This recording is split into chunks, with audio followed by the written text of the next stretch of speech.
May curiosity lead our way. Enjoy. So, as an update for, I guess, previous podcasts, how was Wesley's first birthday? Oh, good Lord. It was fantastic. So what we did, first birthday, like it's still outside of his personal memory banks, but we can make core memories for him on his behalf by like, we had the same family friend, one of my wife's best friends. She is actually like a hobbyist photographer as well. So she did our wedding photos and I had never met her up until that point. It was super cool. And she did an excellent job, probably because of how comfortable everybody was just being friends. Mm-hmm. So ever since then, we kind of like, if we want to do any photography based stuff, we kind of go with her because she's got a really good rapport with our family. Like our son is super chill around her too. Mm-hmm. So basically what we did, we had all members of the family that are local that could make it in, which is basically everybody. So both sides, grandparents, my brother as well. Everybody came in. We just sort of did, birthday antics. Let's set up a little spot in the house, have it be all decorated for Wesley. Get a big ass cake, an excessively large cake, primarily for the photos. Yeah. Because literally all of us are like, half of the attendees are like 60 plus. So sugar, man, it's like, oh, that's so sweet. That's so rich. Like their palate is starting to go on it. Uh-huh. The other half is more savory than sweet in terms of preference. So I was like, well, this is a waste. And then, so the actual question of the hour, will Wesley like cake? Is he more Caucasian or is he more Asian? What like palate will he start to naturally evolve into? He didn't give a shit about this cake. No. But we did get like some seriously awesome, like a bunch of family candids. Because again, the photographer, she's the best. Like it's a good photographer. You don't even know she's taking photos. Yeah. And so low key, we have a couple that we're going to be framing for like grandparents. And obviously they won't listen to this because they're in their 60s. And they're not going to listen to us. But they got presents coming their way of photos of their first grandchild with them. That's actually, they're really high quality, really perfect shots. So a couple of those are going to come through. And that was really what we did. We did, presents and stuff like that. Most of the presents, again, he's won. Mm-hmm. Go team. We made it. He's won. So it was effectively like, hey, if you guys want to get us something, like get us like cash for his education fund and so things for his future. Because like right now, everything we get him is kind of strategic to not like get him addicted to screens, to not like we're like, what can we do strategically for his development? Okay, my brother got us a good picture / word book. Grade A all-star gift. Perfect. Because developmentally, that's where he's at.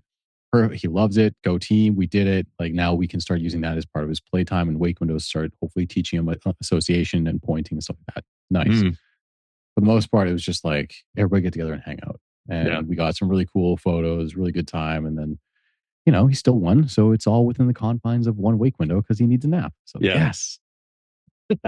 How do you, so like, I'm not a parent. I don't have children.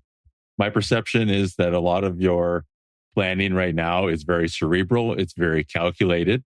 And so I'm wondering, how do you sort of find that navigation of organic versus calculated in terms of development and playtime and, wake windows and these kinds of things? What does that look like for you guys? So I've adopted like progressively now. So my wife was on full maternity leave for about 13 months. She was able to bookend the last month ahead of her actual maternity. So she was about entering her 9th month of pregnancy, and she had stored up her vacation for the year and just was able to like plant it there. So she got 13 months consecutively. I work on the internet. So it doesn't matter what I do for holidays. I'm home. It doesn't really matter. I don't take holidays. It's not a thing. So cool. He has both parents for maternity leave. Mm-hmm. Then she went back to work at the beginning of August / late July. So now it's like, okay, we're really like, let's adopt this is a stay-at-home dad full-time role, because anytime within the first year or 2 or 3, man, if that kid's awake, like it's not like he can do some unstructured play / alone time. Like I can put him in his little playpen. He'll be kind of whiny for a bit, but then he'll like, oh wait, my toys are right here. And he'll start entertaining himself with like blocks or whatever. Mm-hmm. But for the most part, I'm still like, I got to be engaged. I can't just be working. If nothing else, like the distraction of a baby, like whining or making noise or like, please don't like hurt yourself, kill yourself on whatever the hell is going on over there. Yeah. You got to pay attention, right? So it's like, it became this very rapid transition from, okay, I can be both. And my internal drive, like my passion for just like improving all aspects of my life, career, being there as a stay-at-home father, they really rapidly came to conflict. because no matter what, in every situation, my son and my wife trump all responsibilities. It's like a moral wall I cannot breach. Like, oh my God, I double booked this, that. Like, well, kid needs to eat. That may sound obvious, but that supersedes everything. Or, Mm-hmm. oh no, my son woke up early from his nap. Let's let him see if he can put himself back down. No, okay, my day is now altered around that. Stuff like that. Like, so the scaling of my life, the organization of my life is learning obviously what it is to raise an infant. Like, what is the natural like flow of his day for naps, for feedings, for everything, all the skills he has to learn, integrating solids, weaning, all the things that we're currently sort of doing. Mm-hmm. Okay, I can't structure too much of my business or my personal life outside of he has to have his life scheduled first. Because this may sound, some people may sound overly like rigid, but like the first year of his life, first 2 years of his life, where the parents are there as much as humanly possible. Because once preschool and school, if you go, even just childcare, and Mm-hmm. then school starts, like, yo, man, my wife just went back to work not long ago, and all of a sudden she works 5 days a week, like a regular gig shift work. She gets 5 days where she sees him for maybe 2 to 3 hours, Mm-hmm. and then goes to work, comes home, and he's asleep for the day because he's a baby and he goes to sleep on like a fairly early schedule. Mm-hmm. When he goes to school, that's both of us for the rest of his life because everybody gets up at a certain time, hang out, do family stuff. Oh, and then he goes to a school for a half day, or he goes to school for a full day, or now he's going to high school, university, and now he has his own life. It very rapidly actually like ceases to be this full-time engagement, and like independence happens, other life requirements happen, like educate. Okay, cool. So whatever. So now at this stage, like I've modeled every aspect of our lives within reason around, okay, he gets up at 7, he goes to bed at 7. So 12 hours of sleep, ideally, barring any emergency wake ups or hungers or anything like Mm-hmm. that. He has about a 3 hour window here. Cool. And then he gets fed, put down for his nap. Could be 1 hour, could be 2 hour, depending on how much he sleeps. After that, second wake window, it's all Wesley all the time. In the interim, when he's napping, I sprint to get whatever food I need, whatever Yeah. chores I need. Second wake window, all Wesley all the time. Put him down. Same rinse, repeat until the evening one, right? There's not a whole lot of time left over for me to do me things. And No. this is, again, in parents listening, whatever, it's like, yo, I'm just describing parenthood. But it's like the realization that, no, you can't necessarily, in this phase of the child's life, it's like just like newborn through like probably childcare, preschool, or getting to school, there's not a lot that you're able to accomplish unless it's outside of his office hours, like Yeah. before he's awake or after he goes to bed. And so like so to sort of actually circle back to the root of the question, like how does everything look? I'm prioritizing, okay, I want him to get solid, like his sleep schedule solid, his diet is solid, his wake windows are very engaging and active without screens, without autopilot devices or anything of that nature. Mm-hmm. For as much as I possibly can, because it's the most impact I can have early years on his development.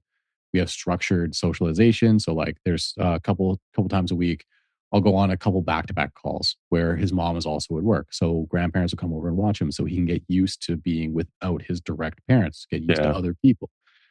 We take him to the gym and use their child minding. It's fantastic for us. And that was his first exposure to literally strangers taking care of him, being in a foreign place for like 30 minutes. Yep. Now it's almost 2 hours at a time, but that was it, right? So we have these unstructured but structured sort of ways of doing his entire life to get these developmental things, either socialization, skills and whatnot. But it's very, very much so like a daily routine to foster his development as much as possible.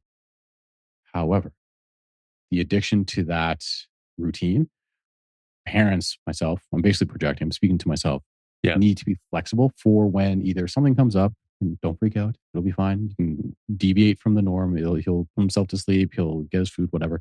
But being able to, on a whim, like, yo, break out of that shell. Like I'm structuring it as much as I can to make sure that he has some semblance of routine so we can hit all those benchmarks every day that I want, like amount of sleep so he can grow and recover and like do cognitive things.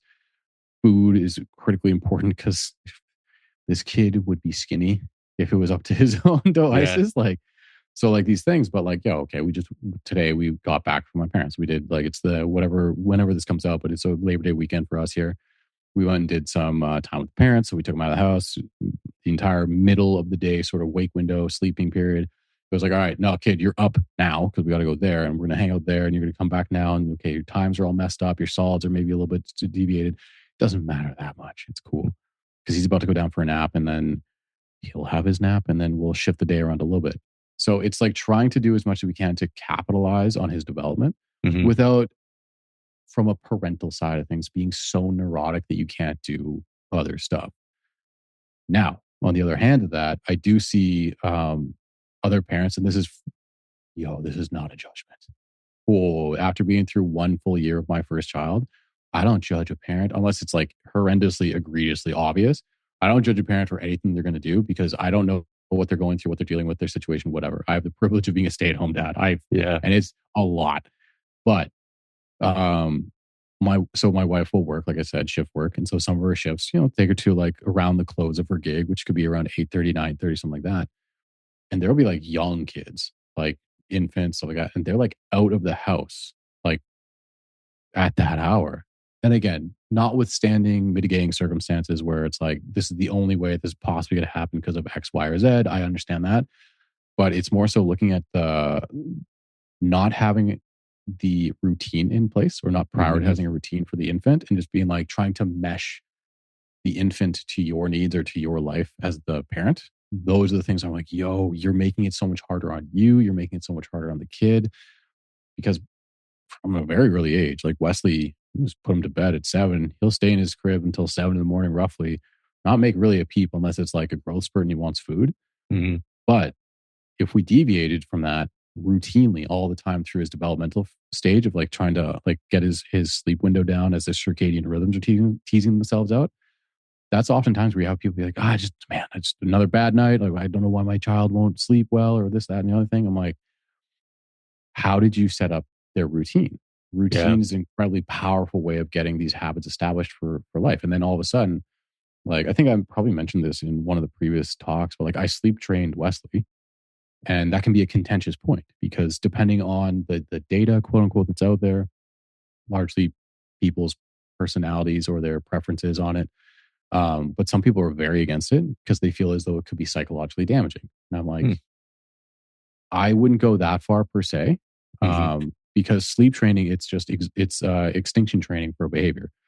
Now, you put them to bed at a certain time, and then unless it's an emergency, which you make that call, you literally leave them there in the safest place, their bed, where nothing can actually happen to them until they figure out, they slowly realize that they either just get tired and fall asleep, or they learn about self-soothing. They learn their behaviors that makes them relax, calm down, or they start to realize that nothing bad will happen because it could just be anxiety about being left alone. And the only way to address a lot of those things is through. So the child gets, from my experience, not a child psychologist, not in anything, but it took him 3 days to go from 1 hour of aggressive, maybe I think it was actually 60, 70, 80 minutes long, about an hour and a half, almost, about almost an hour and a half or so of cry. And then he slept all night. And then the next day when I did it, it was like 20 minutes down. Third day, 5 minutes. Every time since that, 5 minutes. And the only reason it's kicked up again a little bit, like, oh my God, he whines for 5 minutes and he's unconscious for 12 hours, is because we also took away his pacifier, one of his soothing devices. Because at a certain age, you want to start to remove that as not necessarily a dependency, but because it could impact potentially like oral development and like teeth and stuff like that, as far as I understand. So you wean them off that. And then all of a sudden, the thing that was like the NyQuil for babies, basically, here's your pacifier. Oh, it's gone. Okay, I just got to, figure it out, whine for a bit and go to sleep. But basically, it's like you have people that are like, if that routine isn't established, randomness will present as randomness for you as well. Like the child receiving randomness in their life and being unable to sort of get their bearings and have like signaling and expectations, even if it's not what they necessarily want at the time, they're going to resist. Like, hey, for us, this time of day rolls around, it's bath time. Every time after your bath, you get a bottle. Every time after that bottle, you get put in a sleep sack and I brush your teeth. The same exact routine starts to happen, and they can predict as they develop, they start to understand cause and effect and prediction, stuff like that. he knows what's going to happen. He knows the next step is bed. Cool. He might not like it, but he also understands that it's happening, right? Same with this is just me now going off on like the last 6 months of my life of developing understanding, but he entered a phase where he is going to start testing boundaries. And for one of the ways that manifest was him dicking around on his evening bottle. And you know what annoys me the most? And that you can be annoyed by your children, by the way. You still love them. You filter everything, but it's like objectively annoying things happen. And it's cool. You're not a bad person if you get annoyed by things in life, even if it's your friggin' child. But he'll start, instead of just do the bottle, go to bed, bro. Come on now. We have a system in place. This is awesome for everybody. Just go to bed. He'll get halfway through and start chomping on the nipple and start dicking around. He's still hungry. He's not crying, but he'll push it away, which sounds like it's a massive signal that he's done. But he's also learning about his hands, and he's addicted to. He has so much motion, stuff like that. I've read and heard stuff where like parents will they'll have to put like a sticker on a spot in front of him to keep him focused as he takes the food. Like, it's wild, but like dick around.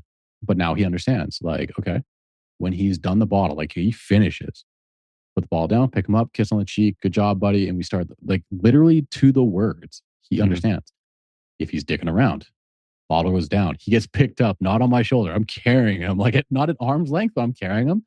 And he gets actually placed in his crib on his own the wrong way. He sleeps in a specific like head towards a certain area. Yep. He gets put down the opposite way. And I walk away, leave the door open. So he understands like there's things that are not the sleeping pattern that have happened. We're not complete. Yeah. This is it's like it's a hard reset. It's like jiggle the switch for the baby. So we realize like, oh no, we're doing your bottle right now, bud. This is not us playing with the balls, not us dicking around. We're doing the bottle.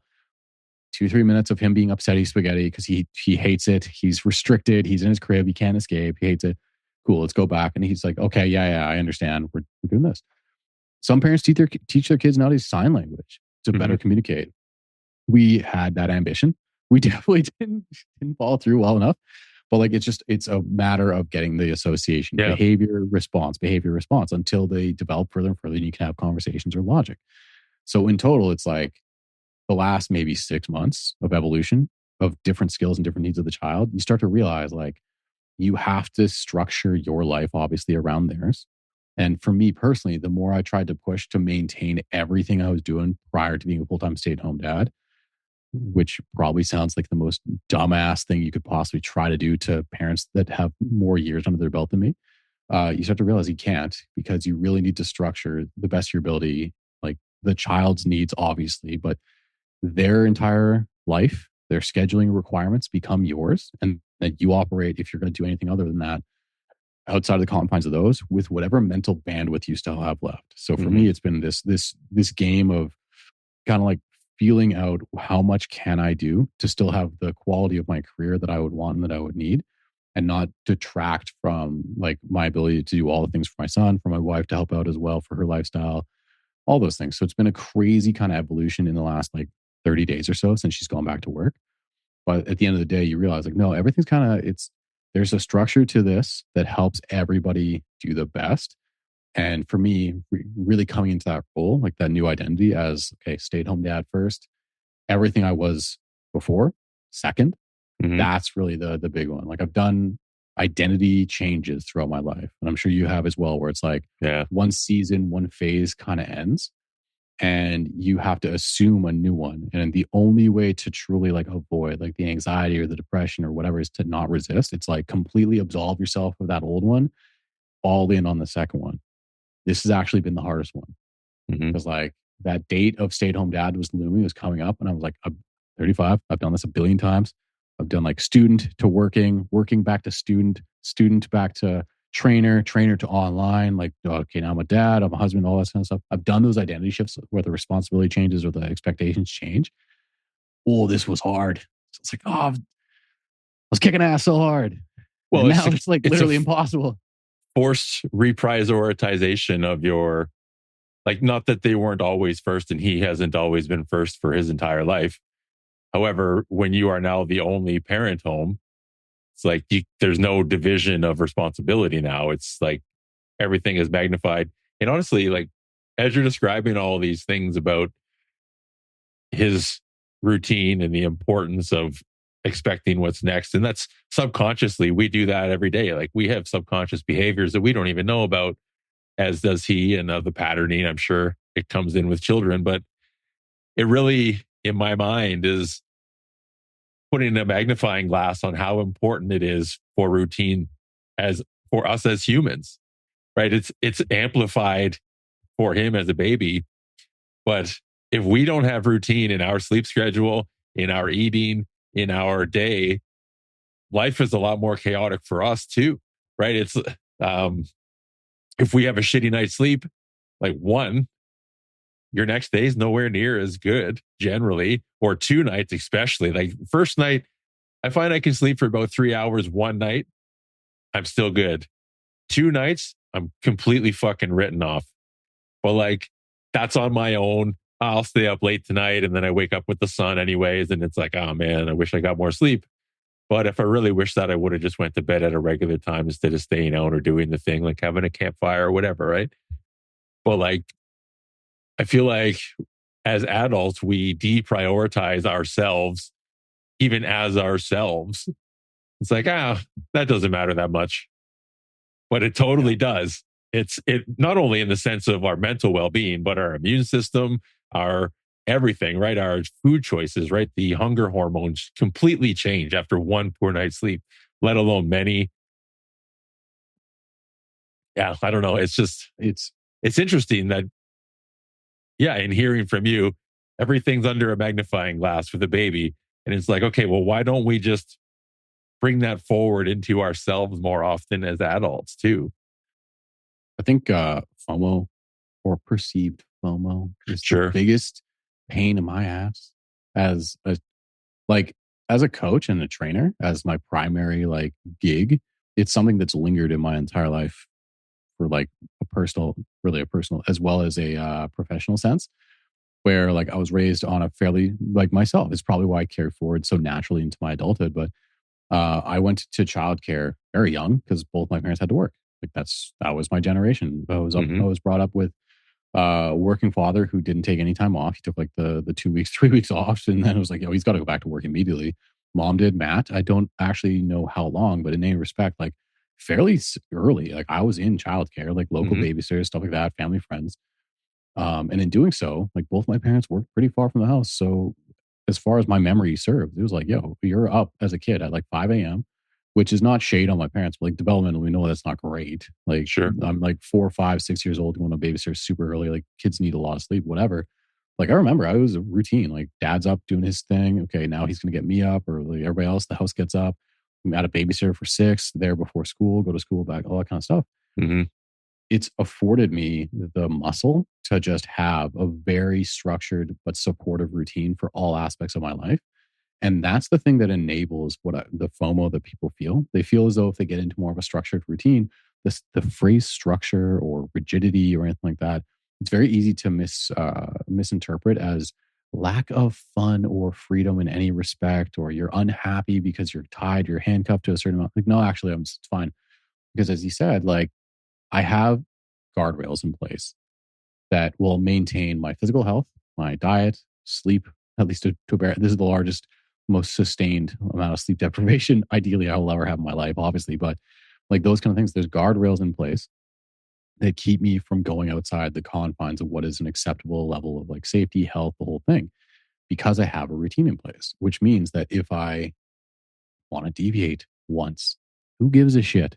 Mm-hmm. Oh no, I might feel like ass the next day, maybe for a day, but I know that I'm immediately going to hop back into this very supportive routine. And so it enables you in that respect. Because with most things in life, like, I mean, there's the people that literally live day to day, just whimsically, where they have no plan, no structure, no nothing. I don't even know if they have a job, anything like that. And it's this almost caricature of what people think life is, or, you know, in the ideal world, in some utopia, maybe. But we live in a society, and there are certain demands of your lifestyle. You have to be able to pay for things. You have to be able to like support yourself in all these different ways. So having some semblance of routine has always been there, obviously, but now it's like people get very antsy from a professional standpoint as a trainer when you start to think like, hey, you know, tell me about your sleep. Tell me about your stress levels. What is your relationship with food and nutrition? How often do you train? And when you start to slowly funnel people towards more stable routines, like a nutritional routine, doesn't have to be a meal plan per se, but like, have you considered, we need definitely a certain amount of macros that are going to be beneficial to you. We need you to really, if you're going to be healthy in general, we need a certain amount of sleep. But if you want to do really, really well in all your performances, maybe get this amount or more. Probably save the restaurants or your nights out for very sporadic, and have this kind of like have a template for how your days go. So you have predictability so you can be successful. Oh, that gets pushback every time. But like every successful person, every like healthy person probably has some shape of that going on that then allows them when the time arises, like, oh, hey, it's your birthday, it's whatever, someone else's birthday, wedding, whatever it's going to be. Yo, you want to go to this. You're going to stay up past your bedtime to go to an event. That's not a problem. We'll have a shitty day tomorrow. But that's the cost of the fun today. It's not every day, every next day is not going to be shitty forever for the cost of today. It's you do it every once in a while. And then you have this very like supportive structure that it keeps you on the path to whatever you're trying to accomplish.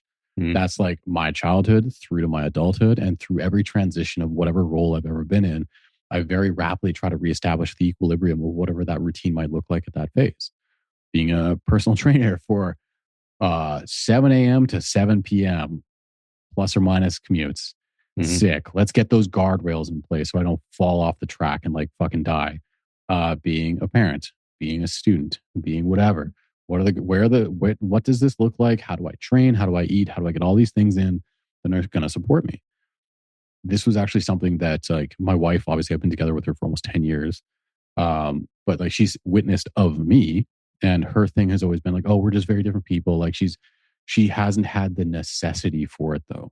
Now it's not that we're necessarily wired different, or that I need it, or that she doesn't necessarily need it, or whatever. It's that the necessity for that kind of structure for success, for continued health or efficiency or anything like that, it's never been present. Basically until now. And it's this very natural sort of understanding, this aha realization where, okay, I work 40 hours a week. I start usually around noon, end around 8 or whatever that's going to be. Okay, that's going to take away time for X, Y, and Z. That means I really need to be disciplined with getting my workouts in here and here and here, or else I'll die. My meal preps have to be here and here. I need to be in bed by here. There's your structured routine because you have to. There's necessity to it. Your days off. I can just sleep today away. No, I can't. You should probably get up around the same time because you have all these other now life things you have to call. So it starts to naturally evolve. I was just more proactive with it. Sure. And get that pushback so hard from people that they have this weird perception that they're going to miss out on life by organizing their life in some capacity. And it's like, no, you just are checking the boxes without having to think about it ever. You're doing the criteria to keep you safe, healthy, secure, and successful all day, every day for your entire life, such that it becomes subconscious. And then you can, on a whim, just be like, yeah, fuck it. I'm going to have the pizza because who gives a shit? Or I'm going to go to the events because who gives a shit? Well, I wonder too, like, as you mentioned FOMO before too, but like I'm thinking back for myself, like playing in bands forever, playing shows is not conducive to a healthy life, with or without the alcohol involved. But like we would get home at 3 or 4 in the morning. And then at one point I was working 6 to 6 days. So I would wake up at 5 o'clock, get ready for work, go to work for the day. And then like, that's not, an hour of sleep and a 12-hour shift. And, I still wanted to work out and whatever. It's like, but the thing is I did it, right? It's like a question of can versus should is not always an easy one to answer, because it's like, I also really enjoy playing shows. I'm with my friends. I'm playing music. It's my passion. I feel excited, all these things that I wouldn't necessarily have access to in similar capacities during the daytime. Because it's like we go to play a bar on a stage in front of X amount of people and like, it's fucking sick. But then as life progressed, even quitting drinking myself, like it just didn't fit my lifestyle. I was still drinking, say Friday, Saturday night, but then my workouts at that time, they still suffered into Tuesday, Wednesday, and that started to piss me off. So by process of elimination, it's like, I want my workouts to be better. And so drinking doesn't happen anymore. And I just literally stopped. It was like, it's not even hard. And I don't know. I do wonder if there's a piece of identity that people attach to, and then like, oh, if my friends do it, I then have to do it, or else I won't be included, or all that kind of bullshit. But it's like, I don't know, man. I never got any pushback at all. People would buy me drinks. I would say, no, thanks. And then they'd say, I already bought it. Say, I don't care. Like, I didn't ask you to, fuck off. Right. And it's, I don't know. I didn't feel like a dick because it's like, you're the dick. You didn't listen to me anyways. I said, no, you bought it anyways. I just don't care. But for some reason, people get attached to like, oh, I don't want them to judge me or feel all weird about saying no. It's like, no, thanks. I'm good. I'm going to the gym in the morning and you're going to be having a shit day. And I just know that's what's going to happen because that's what happens every weekend for the last 6 months that I've known you, you know? But that's been a recurring theme throughout everything. And it's like, the way you teed it up, it describes it perfectly as, okay, what is the cost of what I'm about to do? What is the consequence? And am I okay with that? Like, because the price of doing the show is staying out late or drinking, whatnot. It's like, okay, so something else that I hold value upon, there's the stage performances that are sick, my training, or my insert whatever other thing that you might want to do. Okay, that's going to suffer because of it. There's a consequence to doing one, and it's in direct conflict with the other. Am I okay with that? And for a certain amount of time, yeah, sick, you were, because anybody is, right? Then you get older, your priorities change, something happens, whatever. You're like, okay, I kind of want to put more emphasis on that other one. And like, what is the consequence of that? All right, fuck off with your alcohol. I don't have time for the recovery cost of that. I'm going to stay out a little bit, but not as late. It literally is just an equation, right? Like, and that's the thing too of all of these things. If it's drinking, like obviously not within confines of like not being an alcoholic or anything, this would never promote that. But like, if you're going to be drinking, if you're going to be doing anything else, if you're going to be staying out, anything that could be perceived as a vice, caffeine for me, right? Yeah. As long as you are aware of and okay with the consequences or the risks or anything like that, like, everybody live their life, but at a certain stage, you have to be okay with it. You have to be cognizant of it. And then when the reality of what those consequences are hit you, remember that you made that choice. Because that's a big part of growth and evolution of my life as well, is knowing everything that the first part of this conversation was about in terms of identity shift, like, oh, it's a full-time gig. And like, I'm going to, at this stage, I'm giving up other aspects of my life because the time requirements of doing the thing that I voluntarily did, which was bringing a child into the world. Yeah. You then get confronted with all of that shit that you elected to before. Like, I'm making this choice. Oh shit, the choice is here.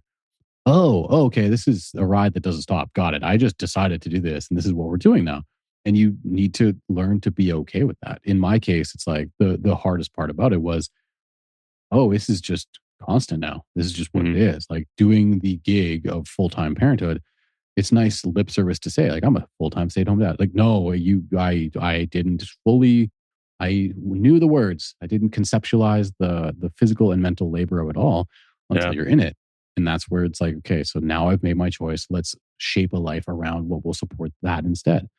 But the other aspect too, I lived that life. I'm not getting drunk. I haven't been able to drink casually or for fun in so long because it either my work, my goals, or now it's irresponsible if I were to do that because I'm primary caregiver most of the time. I can't be hungover or anything like that. But that situation, so I'm just going to go out and we're going to have a good time. Oh, you should have all of these things, drugs, alcohol, whatever. I've been, generally speaking, a pretty wet blanket my entire life. Like, I was always aversive to certain things. I started drinking later in my like adolescence / early 20s. I started, but like just casual, never to get fucked up or whatever. And you'd always experience that where it's like somehow your decision to be moderate or abstain from doing certain things, it somehow ruins the time of the people that are doing it, which is the weirdest thing in the world. Because if you're inebriated, if you're actually inebriated, everything's awesome in terms of just like, you're silly, you're fucking less, what's the phrase? Your inhibitions have been lowered, all that kind of shit. Yeah. It's fantastic. I love a good buzz. Got it. But like, if someone else isn't doing it, like, what am I going to get mad? Like, no, I'm already buzzed. I'm having a great, but yet somehow always it's like, Bill, if you don't have this drink, I'm going to be personally offended at you. Like, what is that? Well, what is so that? I think, and I am not qualified to make these suggestions. However, I do think that it's a certain degree of self-judgment. It's like, it's projecting judgment onto me. So if you said you need to have this drink and I said no, your subconscious or whatever is now presuming that I am judging you for drinking, and now you feel judged, but really it's you are judging yourself because you know you're drinking and you maybe shouldn't be or don't want to be, or the reason you're drinking is because you're fucking sad or who knows, right? XYZ from yesterday or last year, and now you just drink as a crutch to get through. And so if I say no to the thing that you want me to do, you're like, oh shit, now you're judging me, but it's just putting the mirror in front of yourself and coming to the realization that maybe you don't want to do it either, but you just either don't know how or don't want to face the underlying mechanism that's making you want to do it in the first place. So and that's honestly where I get the empathy. I'm like, look, man, as you said earlier about not judging other parents about, I don't know your situation. And that's kind of where I go to. It's like, I don't know your past. I don't know the mechanisms that could be feeding into this thing to make it more difficult for you, even though like, I don't really understand. It's like, just fucking stop. If you don't want to, don't do it. End of conversation. But like, it's not always that simple. And people don't always know why, right? Or they don't always dig in, which is good. Actually, I was going to bring up the why doesn't always matter thing, light bulb there. But that's my thought on that. It's like, I feel like people judge themselves for decisions they're making and oftentimes feel like they live on an island. It's like, I don't know how to get off of this island and I don't know how to ask for help or whatever that looks like, right? Yeah, I'd say the general framework of society is the second you start to reach out for people, although it's starting to shift, at least superficially. There's a lot of like mental health advocacy has blown up tremendously, and being able to like speak out on your own issues has blown up tremendously. But there's still, I will speak for myself, not for anybody else. It's out there in the zeitgeist. Still don't want to do it. The internalized perceived stigma. It's an internalized perceived stigma. Mm-hmm. The culture more publicly is shifting where it's okay. Like, hey, we recognize that men especially like need to be able to speak about things more often. Yeah. Or start to identify their own issues, their own problems, their own struggles, and like be able to start addressing them without the fear of being judged or without the fear of like you're in the entirety of your framework of masculinity or your reputation, at least your self-perception of it, crumbling down in the eyes of all people for the rest of time. Fabulous. That doesn't change how it feels when you're going through it and your anxieties over reaching out to people. Yeah. Because of just I mean, you and I are of a similar age range, and it's like that's just the way that is you're coming up. Heaven forbid, generations ahead of us. Like that's that's why society is in a lot of ways the way it has been and the way it's been slowly starting to improve over time is like they're starting to realize like, hey, what's the heart attack rate of people? What's the suicide rate of certain people? What's this, that, and the other thing? Oh, okay. We're starting to like thread together maybe some correlations here about like, it's okay to not be okay. Like the whole thing, let's start more publicly speaking and recognize amongst ourselves like, oh, hey, if I'm feeling this way, again, I'll use myself as the example. If I'm feeling pressure over the current life situation that I'm in, the responsibility, the weight of raising a child, the anxieties over not being able to like pursue my career the way that I used to necessarily, the stress over like potential income, all of which are very self-assigned. They're all very perceived. They're not real at all. But to be feeling those, like, what's Bill feeling? What's the homie over here feeling? How's he doing? And the forthcoming, the ability to be forthcoming with one another. How often do people randomly reach out?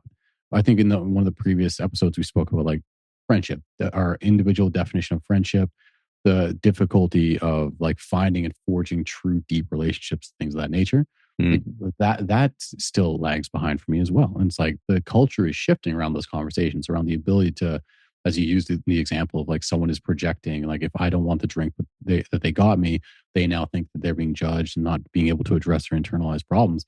It's like it's all kind of within that same web of issues. So from using myself as the example, the self-perception, regardless of the public sort of shifting of the culture, it still exists for sure. Yeah. Well, and the other layer that I always, and this is like strictly speaking as a man in the world, but one thing that I've observed or that I at least see from other women is the perceived, and not only perceived, but actual consequence that they have experienced over time to, it's maybe a poor example, but to say no to the drink. It's like, if I say no to this thing, then there is now danger to me, which is not something that I generally like outside of a physical altercation, which is very rare, especially now. But like, I've never really been worried about like, if I said, hey, keep your fucking drink to yourself, they're probably not going to fight me, whatever, because I'm not hanging out with people that are violent, whatever.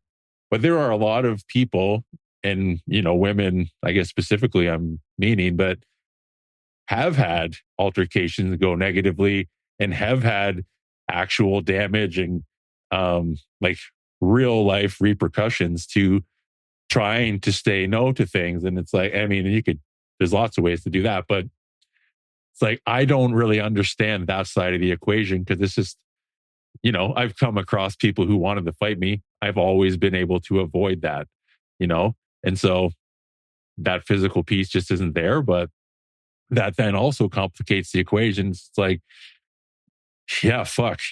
But then I guess you just don't go out. And that's, I guess, even as myself too, as a man, like I don't walk around the city. I fucking hate it. It doesn't feel safe. I don't do it.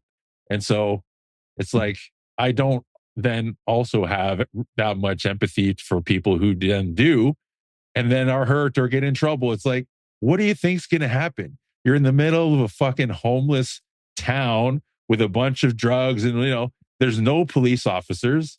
So like, why are you there? You should not be here. Everything in your system should be saying this is a bad idea. And then big surprise, it was a big bad idea. It's like, just don't go. I don't understand that piece either. Cause it's like, I don't know, go to the fucking market in Goderich downtown or go to somewhere else where you're not going to walk through immediate threat zone for like the next 600 meters. That's like, again, I hate being right. I don't know if it's like a perception equals reality thing or like you're just seeing what you want to see, but like that's honestly throughout my younger years, like late teens, early 20s. So like, wow, this is so aversive to going out, going down to certain areas. I'm like, it sounds like it's going to be sketchy. And I'm usually the parent because I'm sober or I have more neuroticism or I'm just more vigilant. So I can't relax and just be in the presence. It's going to be me like head on a swivel, eyes in the corners, like who's doing what, where, even though most like 95 to 99% of the time, probably if you just ignored everything around you, everything's going to be fine. If you're not looking for trouble, it's like very extremely random things occurring, like random violence, random crime in a public place. It's fairly low almost everywhere, but I can't. And so I was like, going out's just not for me. I don't give a shit. I'm going to stay in, I'm going to hang out, I'm going to do whatever I'm going to do. And then almost every single time when I get dragged out to something, some stupid shit would happen. Yeah. And I'm like, hey, I'm batting 100 here. And I'm not proud of that, but I told you this would happen, or I was resistant because this would happen. And then, hey, that happened. Mm-hmm.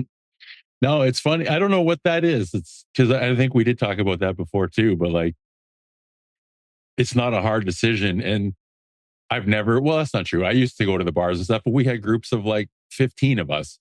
So I was never concerned. I've never been a guy to just go to the bar with a buddy or by myself or go to the strippers or do whatever.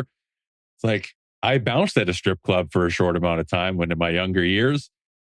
And I saw firsthand how bad of an idea that can be. No thanks. Not only is the piece of like, it's just super awkward to me to be around because I'm sober, right? Nobody wants to be the sober guy at the strippers. It's just a fucking hassle. But like, aside from that piece, why would you intentionally go to a room that definitely has guns and knives and that sometimes those things get used just on random Tuesday nights? Like, no thanks. I have no interest. Yeah. I'd rather stay home. I'd rather, I don't know, if there's a pool hall, sure. Like, it's the gauging of it, there could be threats at pool halls, but the likelihood is much less, right? And I like playing pool, Yeah, it's pretty much, again, describing exactly my thoughts on the whole thing. I'm like, but when you initiate with like, as a former bouncer, I'm like, well, you've seen exactly what can happen all the time everywhere. So I'm like, that would poison my desire to go and do anything. Because again, nothing could happen, but just you're aware of what could happen. And that makes you a more vigilant person and more difficult to just have a good time. I think about that actually often now that we have, we went on a nice long walk yesterday with kiddo around the neighborhood I grew up because we're still in the same area. around some parks and stuff like that. And I saw like kids riding bikes. I'm like, yo, that just brought me all the way back to like me just on a bike on the weekend with my friends, just fucking off and like spending like the entire day out with no supervision, no nothing. But now as an adult that has experienced the world, I'm like, the threats that were always there for me as a kid are still there, but you're aware of them as an adult. And it's like, yo, ignorance was bliss back then. Cause now it's like there's a degree of control and faith in humanity or society that I will have to give away in order to allow my son to have the experiences that I had. There has got to be this social contract where it's like, yeah, okay, how old are you? Okay, yeah, you can go to the park on your own, you can go chill with your friends, whatever, unsupervised. And either you're going to make mistakes and we'll deal with it, or you're going to be more like a ninny like I was the whole time and just be able to like somehow unconsciously or consciously be aware of, yo, I shouldn't be here or I shouldn't do that. Hopefully he inherited those genetics. But it's like, I look around, I'm like, man, even in this nice area, like this it's a family park. I'm like, okay, who's that? How's this traffic doing here? What's that person doing here? What are they up to over there? And it's not paranoia per se, but because again, enough time, something is the express park I'm speaking of. Granted, it's not broad daylight. It was like midnight, 2 a.m. kind of thing. But there's a sexual assault in the park. It was like after a local event, like a football game or something like that. Someone's bus ride home, they get fallen off the bus, something happens, right? Yeah, it was right there. Nice. Now my hypervigilance would be like, well, I'm certain it's not going to happen in broad daylight. Who's in this fucking area right now? Why are they there? Where I might be relinquishing safety and control by virtue of my sheer presence to my child in the future. Like you just get to roam free in this weird gray space of like development of autonomy, but also still ignorance. And you want to keep that ignorance for as long as possible because the world is beautiful, but it's real. There's a lot of real things that happen all around us, everywhere we are at all times. And it's like, keep them safe, but keep them sheltered for as long as you can from some of those things so they can just enjoy it and just enjoy the zen of being a child or the zen of not knowing like all the crazy shit that could be happening at all times. Yeah. And it's not necessarily trying to paint a really pessimistic view of everything. It's not like doom and gloom everywhere all around you, but it's that weird perception thing where as you get older and as you've experienced your own life or you've experienced like more worldly understanding of what goes on everywhere, it's like, man, that shit was always there. And yet as a child, you have no perception of it. I do feel like the occurrence has gone up though, like abductions and these kinds of things. Like, I don't think it's just the effect of becoming an adult and being more aware of it. I do think that the world is shifting to a place where like a lot of that shit that we used to do just isn't safe anymore. It's because of this instance of, I heard of one of the malls in London. There was a guy going into the bathroom with a wheelchair and drugging people, shaving their head in the bathroom stall, drugging them, putting a hat on them and taking them out in the wheelchair as if they were just with them the whole time. And this was the whole gig to abduct people.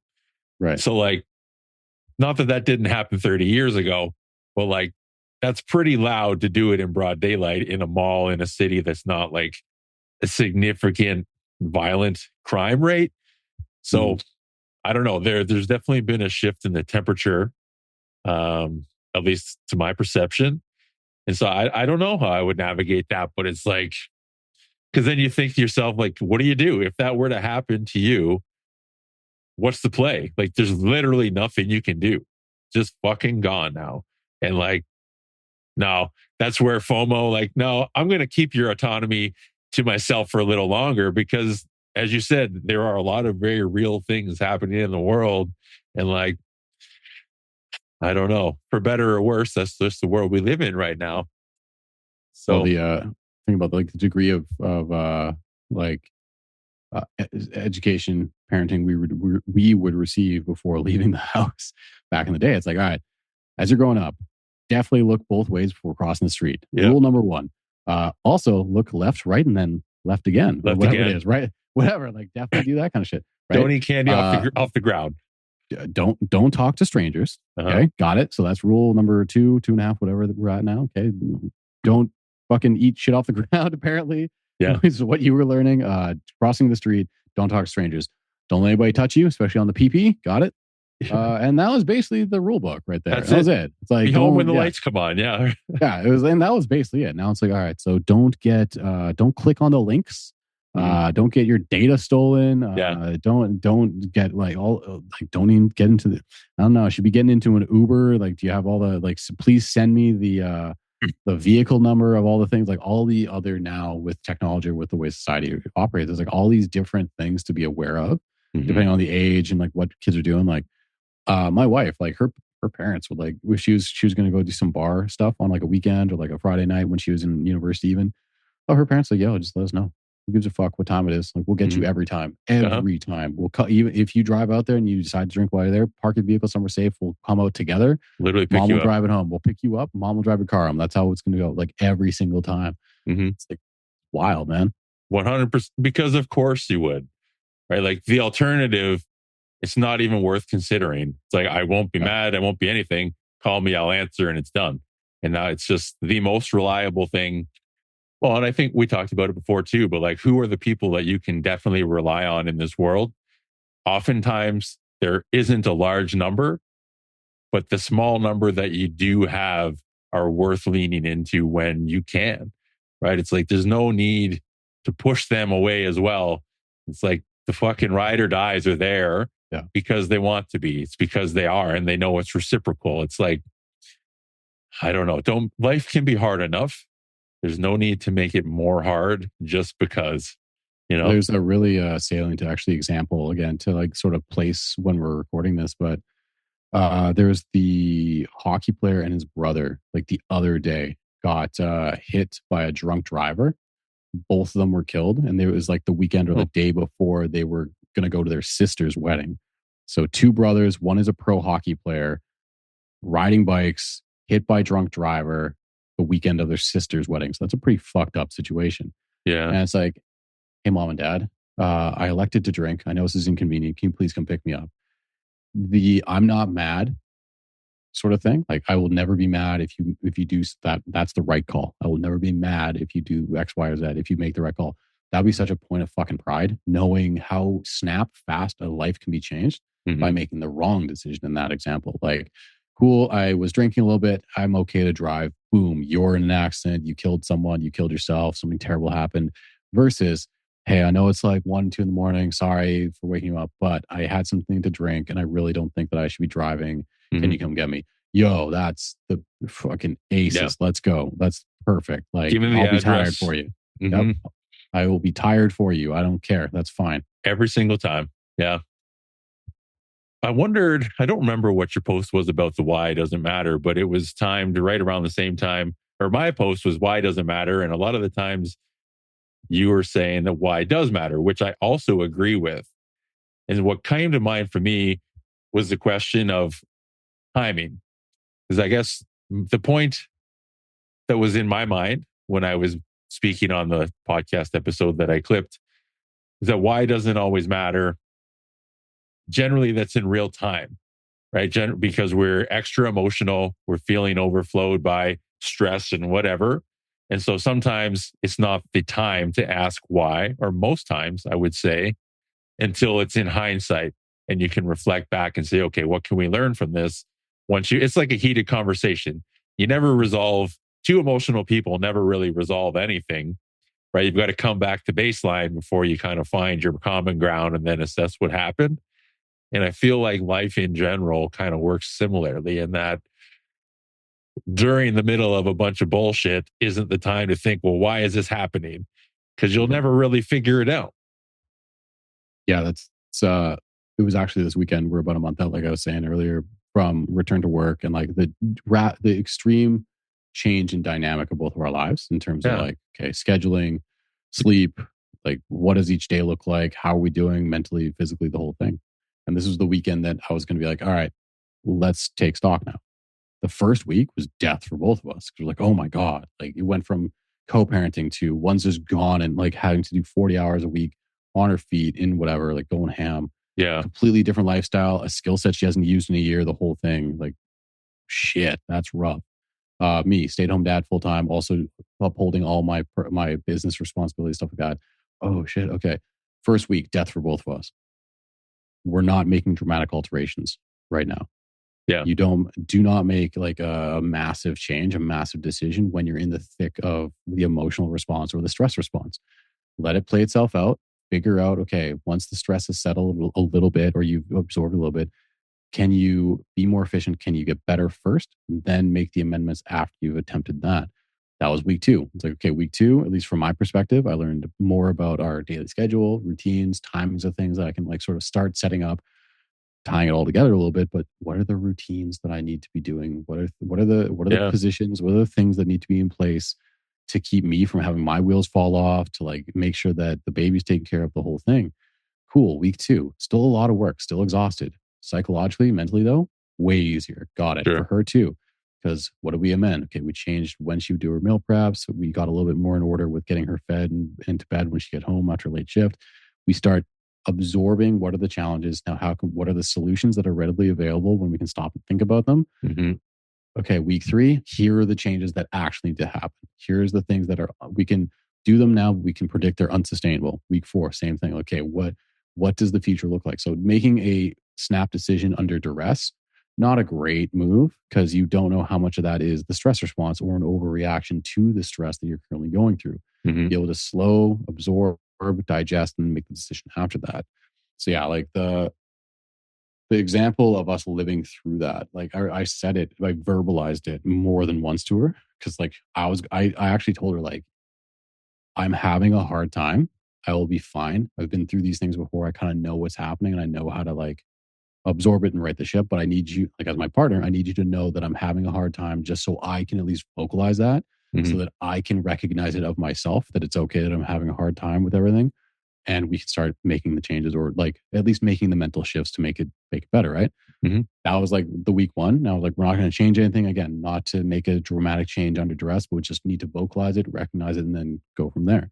So yeah, it was something that I did for me. It was something that for her, she started going through her cycle during the fucking like second or third week. Of course. So it's, and like we're both cognizant of how that changes her level of fatigue, her attitude, her things like that. And so we're like, this sucks balls, but we know what this is. We know how it's amplifying things. Okay, we're not going to make, again, snap decisions now during this period of increased difficulty because of this. However, obviously it plays into the sustainability, because it's not like this is not going to happen again, the whole thing. Yeah, it was one for me, one for her, where it was like, what is happening? How do we strategize around making it more sustainable now? And then what actually has to change more long term once we've actually had a chance to digest it? Mm-hmm. Honestly, it kind of goes back to the drinking thing too. It's like, it's when do you need to update your software? Right. And that can be your identity. That can be your patterns, your habits, your whatever, timing and duration. And honestly, a lot of the time it's the definition of things too. I feel like even like myself, definitely, you get attached. I have got attached to what does this look like? And then this is what it needs to look like. But it's coming to the realization of this can look like whatever I want it to look like, because I just made it up. So being open to that change has definitely been a skill that's definitely in the last 5 years for me, if not maybe less than that. But it's in this season of life, it's like, okay, I have become significantly better at going with that flow and acknowledging, like, okay, I'm just making a bunch of bullshit up in my mind and it's making my life harder. That doesn't make a lot of sense. Let's just change the things I made up in my mind. This is a lot more fun. And it's like, there goes the stress. And then, all of a sudden I can think more clearly and I see other solutions and I can think outside the box. And then it's like being able to observe your own situation without being sort of taken away within the chaos or the storm. It's like, I'm good. And I've got all these options. So which lever do I want to pull? Where do I want to start? And just do like one at a time. As you said, if we just pull all the levers all on day one, we'll never really know what works, what doesn't work. We're just going to have a new shit show tomorrow and then still be under duress for probably indefinitely, because we'll just keep on flipping the fucking things over.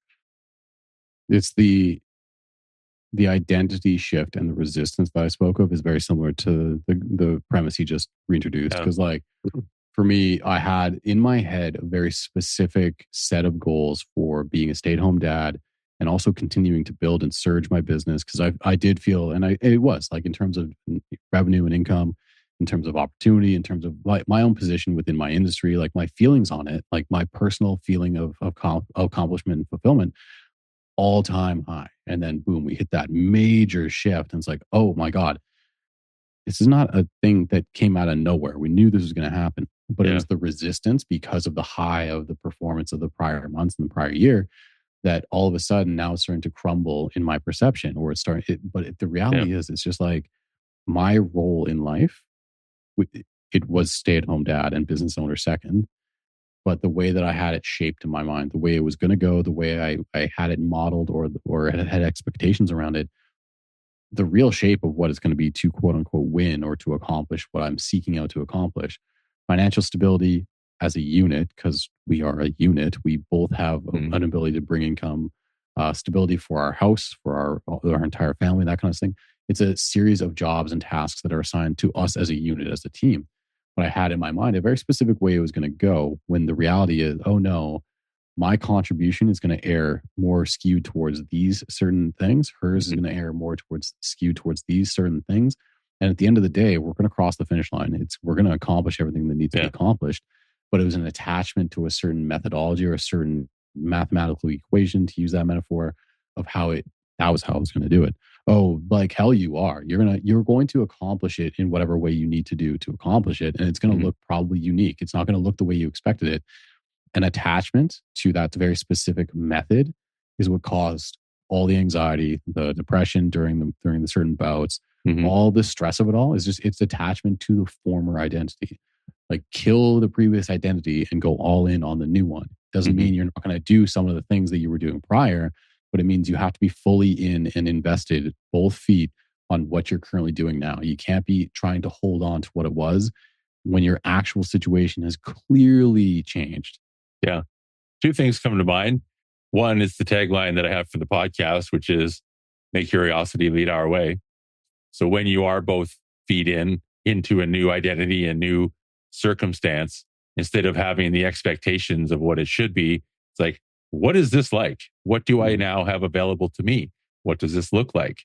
What could it look like? And then have it more of a game, which is a gamification, which is another thing I do sometimes.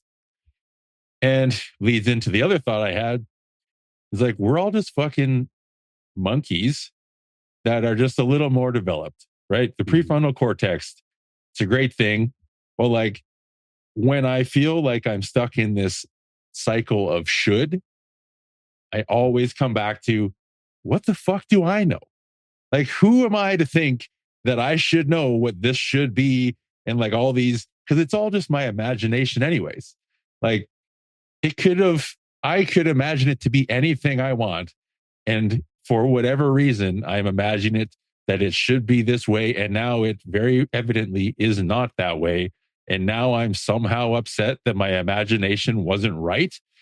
That just seems so absurd. So I bring it back to, like, we just have these monkey brains walking around with the elevated, consciousness. Like, don't expect yourself to know what it should look like. And that's one of the reasons why curiosity, or may curiosity lead our way, came to be the tagline. It's like, what do I want this to be? Like, that is what I want to lead my life with, really, instead of coming in like, oh no, this definitely shouldn't be happening. Like, okay, well, what is happening? And let's just take it from there. It's more of a level-headed opening of the door. I think learning and being adaptable is the real strength of everything. Trying to get it right the first time, or being hyper neurotic about it being right the first time, or like the certain presentation of how you wanted it to go. Again, those are the things that it's very rarely you like accomplish it on the first task or on the first pass through. And I've lived that life numerous times. Most of my adult life has actually been like receiving feedback on work, be it written works, be it my degree, be it working with clients. Like, it's ongoing conversation, ongoing feedback. It's not like I'm going to present, even with your programming, you're a complete witness to, you and I will go back and forth and we'll troubleshoot certain things. Like, I have my experience and my expertise. You have your lived experience with how it's interacting with what I've proposed or what I've recommended. Cool. Let's troubleshoot it. It's never been like, all right, Bill, do fucking this.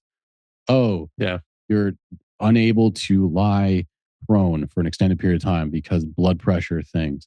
Mhm. Oh, okay, I'm going to remove that from the program because I had a very specific reason why I was there that I could accomplish without fucking you up. Other things, yeah. Yeah, Yeah. like, and that's a good sort of like a mapping of what we were talking about, where it's like there's a way that you wanted to, the original way that you were thinking of accomplishing something, but it didn't change the end result. It just changed the route, and people get hyper attached to very specific things, and that's what again causes them to either crumble and fold under the pressure of like, hey, do you know enough about what you're trying to accomplish, or are you adaptable enough to find the other route, or are you just going to be wilted by it and like get stuck or just throw out the baby out with the bathwater as a metaphor? Don't Yeah. don't do that.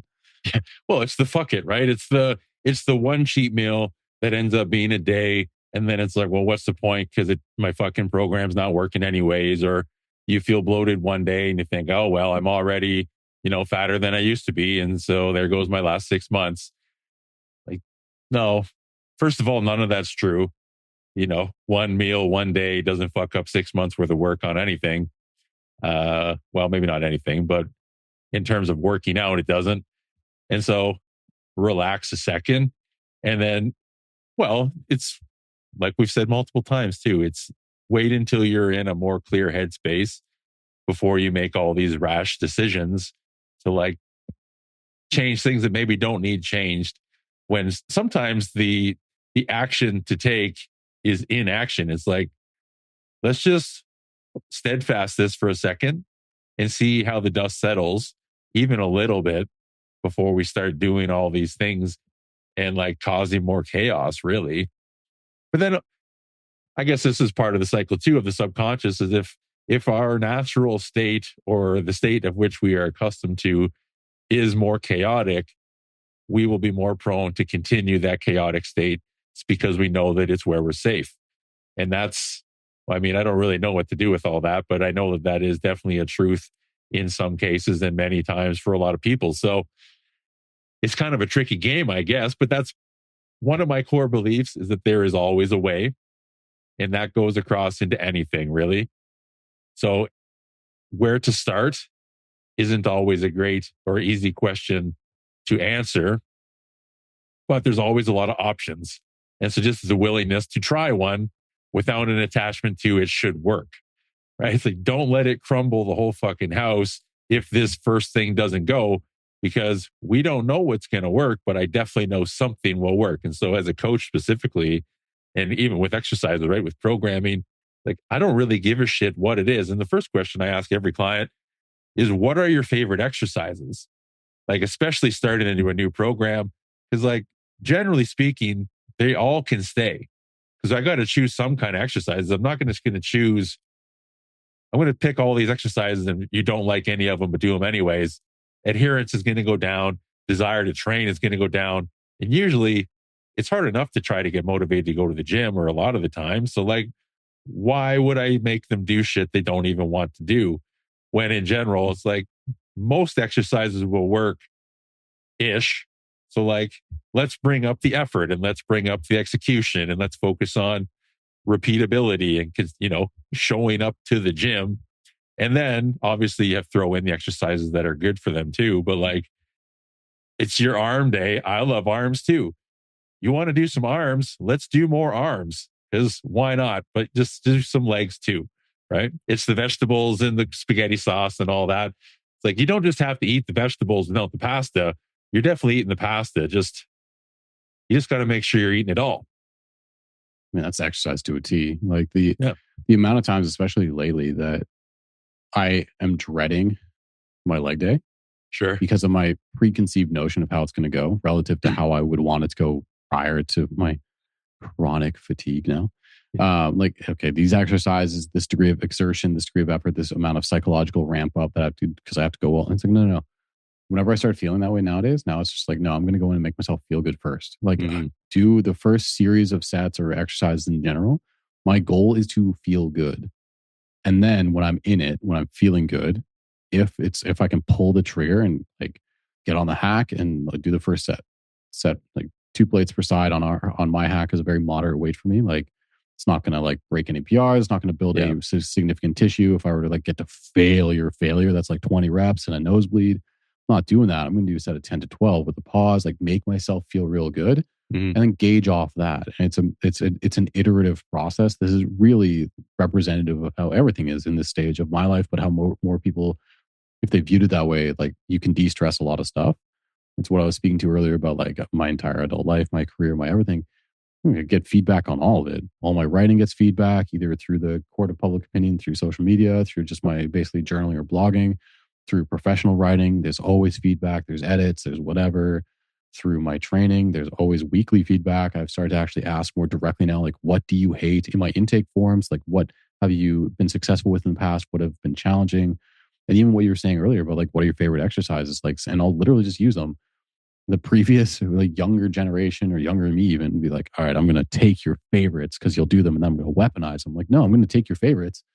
I'm going to make you really good at them. I'm not going to make you hate them. We're going to make them better. Make you really good at them. That's right. Because if you like an exercise that doesn't fall into the category of it's the quote unquote best one, doesn't matter. You'll get sick progress and sick gains if I just make you really good at it, and you don't have to hate it or make it be like a shitty experience because of me transforming it into something you hate.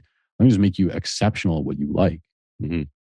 Well, and ultimately it just drives more adherence because they will see more progress off of better execution and continuing to go. Is like, if you're doing a bunch of shit you don't want to do, you're probably going to miss more of it. And that's in and out of the gym, right? If you force yourself, and there's obviously a degree of you don't have a choice to some things, just go fucking do them. But otherwise, like, you're going to make yourself a lot more stressed out, and stress definitely kills you over time. That's like a thing I feel to be true. So yeah, enjoy it and appreciate. I talked about this on the podcast too, a couple episodes ago. But like, I know for a fact that everybody does something in their day that they enjoy. And most times, once we get into that autopilot state, we stop appreciating and enjoying those things. And so bringing that back is also something that I try to focus on myself and remind people that are around me, like, what are those daily things? It's one of the things, coffee in the morning for me. As you said, right? Caffeine, whatever. It's like, even if you just slam it back and go, if you don't have time to sit and appreciate it, you always will have time to like hold it, acknowledge that you are feeling this warm cup of stuff that's about to make you feel better in your hand. And like, it takes a half a second, but don't just let it pass you by, especially if you're in a particularly stressful stage of life. Like, you're not sleeping well, or you're in a, what do you call that? Like a chosen season of going, right? Like, I'm definitely going to be tired for the next X amount of time. Maybe that's parenthood and that's the next 12 years. I don't know. Yeah. But like, generally speaking, it's a shorter duration. Like, it's going to be a crazy fucking month. All right. So this month, let's make sure that every morning when you drink your coffee, you take a second and think, fuck, I like this coffee, right? It doesn't have to be a big thing, and then carry on with your day. And probably there's at least one food you eat every day that you enjoy. So remind yourself when you're eating it, fuck, I like this food, right? It's a nice switch to the brain to like, oh, there's still great things happening in my life all the time. And I often just pass them by. So I don't know if that's a muscle to train or whatever that is, but I do think that when you practice that, it just becomes more second nature. Like, you start to appreciate the sky and the breath and the air and all the things around. Just like, fuck, that's a nice looking, the leaves right now are shifting in Ontario. Fall's coming in. You got the reds and the yellows and orange. It's beautiful. You don't have to look at them really. You see them. But if you take a second and look, like, fuck, that's an exceptionally nice looking maple tree. Why not? It's beautiful. What I'm interested in trying to find a handful of people, or at least repeat guests for emerging ideas, like really high, like public high performers and stuff like that. So I can really highlight a lot of what you're just saying. Because in every stage of my life, there's always been something that is held sacred in terms of just disconnect, relaxation. Because like the culture, the grind culture, but even still, it's not even necessarily grind culture. It's like people obsessive over work. It's a very short-term thing. And people try to make it a long-term thing where I'm just like, every moment of every day, if this is efficiency, This is time that I can be working, no fun, no leisure, no nothing. It's a very similar thing to like the mental health we were talking about lightly before, where even leisure time, it's like, well, I could have been working, or the what if about my income, or it's always a what if nonsense as opposed to just enjoying what you have to do. But like, what things keep again you on track? And for me, in this actually in most seasons, I would revert back to when was I in the most enjoyable, sustainable routine of my life, and that's usually the first year of university. It was like, all right, here's my class schedule, got it. I got my nutrition on point. I'm going to train every day at this time of day. I get my sleep because I'm a university student and I wasn't sleep deprived at that stage. Here's my leisure shit that I'm doing. All right, how do I start to transform as much as I can in some respect? Like, where are the ways that I can interface that with where my life is now? And a lot of the times I see people that it's like the grind culture, every day, every waking moment must be filled. It's like, no, man, I've learned to like past a certain time of day.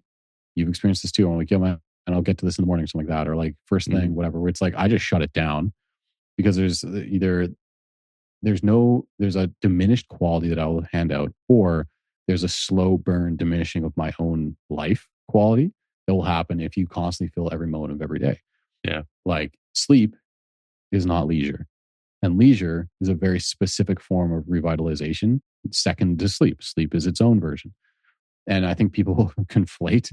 Like, yeah, I got like 8 hours of sleep. I got my recovery score up. I got this and that. Yeah, but are you like mentally resetting? Because when you're unconscious, you don't get conscious time to just relax and just indulge in other things in life.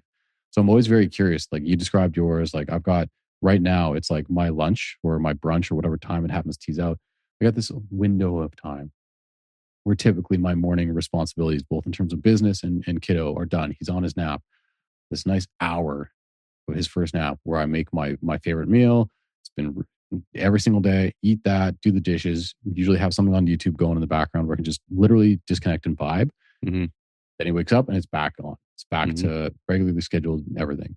Past a certain time of day now, boom, shut it down. When I was at work at full time in the commercial gym, I made a point to be there earlier than needed. I'm not the kind of person that can rush in the morning, or like I give myself a window, even if it subtracts a little bit more sleep, to just be in the stillness of the quiet of the relaxation before the storm. So I'm about to do a very social 8 to 12 hours of engagement. Let me get there like half hour early and just sit in a quiet room and just enjoy, like you were saying, enjoy my coffee. Yeah.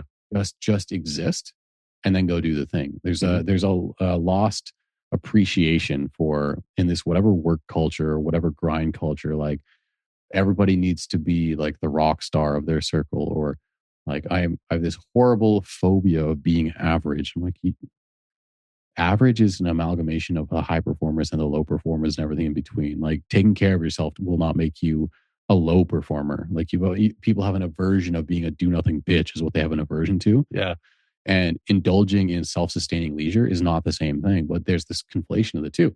So I'm always very interested in, I've lived enough lives, different careers, different seasons to always kind of circle back to that aspect. Like there's got to be some semblance of routine. So all the way back to the start of the conversation, some semblance of routine that'll keep me like in the guardrails, keep me on track for making sure my food is accounted for, my sleep is accounted for, all the necessities. And there's always been some like, what is this sacred point of disconnect during my day to allow myself that time to make sure that my brain isn't just going to also fall off the track, because sleep isn't just going to restore that. It's going to restore physical, but conscious time of disconnect is what you actually need. And so approaching people that get held on a pedestal, like who is the person in insert whatever person's life, like who is their hero? I almost guarantee you there's a very structured routine orientation to their life. And they probably have a couple of like sacred things that they do in their life to keep them on track too. Because it's very natural. Like there's 24 hours in the day for everything to get accomplished. And in order for that to happen, again, integrating the first part of the conversation or the whatever it was about routine, you got to be efficient with your time. You have certain systems in place to make sure that can happen. And making sure that you don't literally explode is part of that system. So I want to be able to highlight that. Like, here's what I do. Here's the shape of it. Here's what this person does. Here's a very similar shape of what is necessary. Because I think people that are pursuing their success, their idealized life, think that it's some crazy thing that they're just not doing, when the reality is it's probably like loosely systemifying their life a little bit. that Mhm. also accounts for keeping their brain from exploding. And they just don't realize that. They think it's just do more. I'd be curious when you do have those conversations, if you come across someone who has, I guess, anxiety, it'd probably be what my first thought goes to, because I don't have an aversion to sitting with myself. Quiet time does not feel like the devil is going to creep into my brain and have racing thoughts and all this stuff. It's not a stressful experience for me to be in silence whatsoever. What I have found in the world is there are a lot of people who have a stress response in a silent environment. And I don't know an alternative to that. It's like, well, and I guess that's where conversation comes into play, which is where I'm interested on your side when you have the conversations. But like, what does that look like to someone who maybe has anxiety or has these racing thoughts or can't detach from their thoughts or has trouble sitting still? Not that sitting still necessarily needs to be your recharge method, but as you said, sleep isn't the same. And so there's got to be something else to help your mind and your creativity and everything else flow. So I guess maybe as a coach, have you come across, you've worked with a wide variety of clients. Do you have any suggestions to people who have trouble sitting in silence or being with themselves and not being in that busy state all the time? Because it's when quiet time is stressful, that seems like a tricky situation. To me, that seems like that's the new goal is period. Like you can't, me as a professional, I will very much so avoid or attempt to not indulge someone that is afraid of their own shadow. Like Mhm. I'm not going to just ignore that. I'm going to be like, all right, so our new goal is like we spoke earlier about like for everything you do, there's a consequence or there's a cost. There's like, are Yeah, you okay there's with a trade whatever? off. And like there's a line where it's like, okay, so I'm going to be an ultra high performer. I'm going to be dead set on pursuing my goals or whatever it happens to be. The extent to which they fill every waking moment. And if they are left alone with their thoughts, it's like an anxiety inducing, it's a psychologically traumatic sort of Yeah. like prison. It's like, hey, that's not a consequence or a cost that's okay anymore. Like maybe you have reached a threshold amount of things that you can do until that's addressed. It's not the forever ceiling, but it's definitely a ceiling now. If I'm going to be a good person and take care of you more holistically, you need to limit that as a state. You cannot allow that to be like, well, the consequence is I just never stop. I Yeah. just never address it. Like, no, that's the new priority. So it isn't something that I haven't seen before, obviously. It's been true of me, it's been true of family members, stuff like that. And you find it and like, oh, there's a root cause to this. Mhm. Like, it's not going to be something as simple as, all right, Bill, 30 minutes of Zen meditation, spa music a day, and that's how we're going to address this. Just like telling you to do the opposite and indulge in that time. I'm like, that's not going to solve it. Like, if you have an issue with it to even accomplish it to Yeah. begin with, like just telling you to do that You're going to be because in a it stress should be response. de-stressing. Yeah. Yeah. It's like, Yeah. okay, well, why is that your thing? What thread of anxiety is the actual root cause? What will lead back to the root cause? That is the real reason that you can't just sit alone and like be still, because like Mhm. that's a serious thing that people don't realize is actually pretty damning to them long term, because eventually you'll just crash and burn Yeah. and you won't know why, and then you'll just be sitting there in whatever rubble being like, well, I don't understand, I worked so hard. It's like, well, probably because you blew the wheels off the vehicle and you Yeah. weren't paying attention to the warning signs on the dash. Yeah. It's the health is a privilege that most people don't realize they have until they don't. Mhm. And it's like, well, I can't sit by myself and be in the quiet because then, it's that Simpsons part where Bart sees the clowns and whatever. It's like, okay. And long term, you will have a major or relatively serious health consequence. And that will then force you to look at that, because I guarantee you, when you're in a hospital bed, you cannot continue to be busy all the time. It's there's a reason you're stuck there. And it's not because you're able to do stuff, you know? Yeah. So it's like it has to then, I totally agree, be a chosen discomfort or at least tiptoe towards progression within that somehow. It's definitely not a long-term solution. And that's, I yeah, I totally agree. And I can only empathize to the degree at which I understand it or can even relate. But like, I definitely know that that's a common thing in the world. And so that's, yeah, definitely something that it's come onto my radar multiple times, especially in the last few years with people kind of overlapping in my circles. But it's like, okay, there's got to be a way to help this through. Well, and honestly, I did a little container last year for 4 weeks with some women and creating clarity and chaos. That was part of the whole deal. It's like, this is so common in the people around me that I'd like to experiment with helping to find some solutioning, So Yeah. Yeah. It's like I've got a phrase I just took to saying because like I start to see the 1% better per day sort of like quote fly around all the time because the fitness space is a nice, it's a magnifying glass on psychological disorders that are coming down the pipe. Cause like self-improvement and like running away with that are very intertwined, it would seem. So I would see everybody be like 1% better per day. I'm like, what if you don't? What if you objectively hit a standstill for years because that's a real thing where people just plateau, where your entire life is in shambles and like you're just dissatisfied with everything? Like, yeah, the amount of pressure that people don't realize they're subconsciously starting to build upon themselves. And I was like, yeah, so 1% less dramatic per day. Yeah. I'm going to go to the gym tomorrow, and like I said, it's going to be my leg day, and I had middle of the night wake up yesterday, no naps for I don't remember the last time I had a nap to try to even make myself feel better, let alone quote unquote catch up on sleep.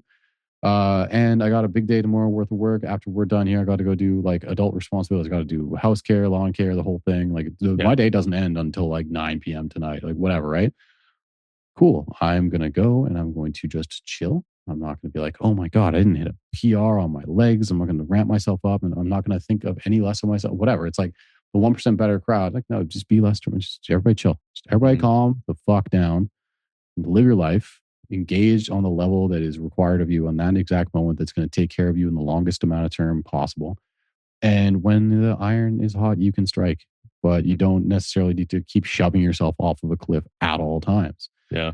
Yeah. Fitness is a weird one where it's, like I said, it's like such an amplified, magnifying glass situation of all the things that people could be doing that they perceive as like, this is how I live my best life, or I'm the best version, all the cliche quotes. I'm going to be the best version of myself.